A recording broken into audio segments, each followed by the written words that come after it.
यह फंक्शन देखें, इस फंक्शन का नाम है गेट एज और इस पे आपने एक क्वालिफायर लगाया है पब्लिक। इसका मतलब ये फंक्शन कहीं से भी एक्सेस हो सकता है। इस पर आपने एडिशनल क्वालिफायर लगाया है व्यू।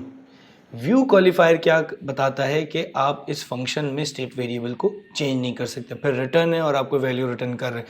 अब इसमें फंक्शन में एज इक्वल्स टू 10 करने की कोशिश की जा रही है, अभी कमेंट आउट है, लेकिन अगर आप वो करने की कोशिश करेंगे तो एरर आ जाएगा, कंपाइलर आपके कोड को कंपाइल ही नहीं करने देगा। आप रिटर्न कर सकते हैं, एक्सेस करके उस पर कोई कैलकुलेशन अप्लाई कर सकते हैं, लेकिन आप उसमें चेंजेस नहीं कर सकते। या आप प्योर की एग्जांपल देखें, अगेन गेट एज का फंक्शन है, लेकिन इस पे जो क्वालिफायर लगा हुआ पब्लिक प्योर। अब इस फंक्शन के अंदर आप एक्सेस भी नहीं कर सकते, उसकी वैल्यू को रीड भी नहीं कर सकते, उस पर कोई कैलकुलेशन भी अप्लाई नहीं कर सकते।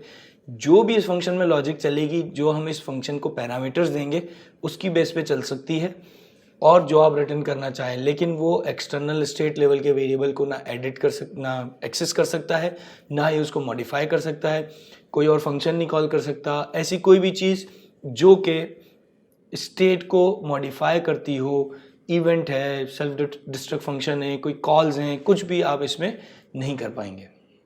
ये आप एग्जांपल देखें, एक फंक्शन है रिसीव पेमेंट, इस पे एक पब्लिक क्वालिफायर लगा हुआ है और उसके साथ एक और क्वालिफायर है पेबल। ये पेबल क्वालिफायर इस फंक्शन को कैपेबल करता है कि ये इथेरियम रिसीव कर सके। इस वक्त इस फंक्शन के अंदर कोई बिजनेस लॉजिक नहीं है।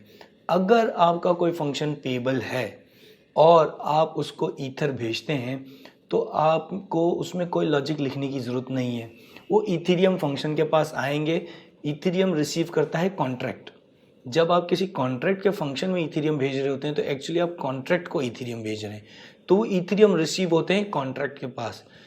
ग्लोबल वेरिएबल्स हैं जो भी हमने देखे नहीं है, मैसेज डॉट वैल्यू के नाम से। मैसेज डॉट वैल्यू में आपके पास इथेरियम के जो भी अमाउंट आप पास ऑन करते हैं इस कॉन्ट्रैक्ट को, वो मिलते हैं। तो इस वक्त ये फंक्शन बिल्कुल एम्प्टी है, लेकिन इस कॉन्ट्रैक्ट के पास वो इथेरियम एड अप हो जाएंगे। हम एग्जांपल में प्रैक्टिकल इसको देखेंगे। तो आप अगर कोई लॉजिक ना लिखें, सिर्फ फंक्शन पे क्वालिफायर लगा दें, तो उस पर इथेरियम आप भेजेंगे तो वो पहुंच जाएंगे। अगर आप इथेरियम नहीं भेजेंगे तो कोई प्रॉब्लम नहीं है। ये एक और एग्जांपल है। इसमें जैसा कि हमने जिक्र किया कि कोई लॉजिक, किसी लॉजिक की ज़रूरत नहीं है आपको ईथर रिसीव करने के लिए, सिर्फ पेबल का कीवर्ड क्वालिफायर इनफ है।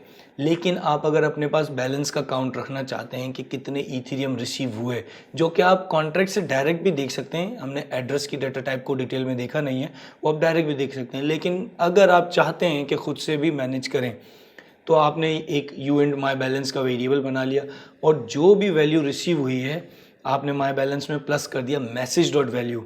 याद रहे, जो इथेरियम फंक्शन को भेजे जाएंगे, जो क्रिप्टो करेंसी, जो अमाउंट आप भेजेंगे, वो फंक्शन के किसी पैरामीटर में नहीं मिलेगी, वो मिलेगी आपको मैसेज डॉट वैल्यू में, जो अमाउंट पास ऑन होगा।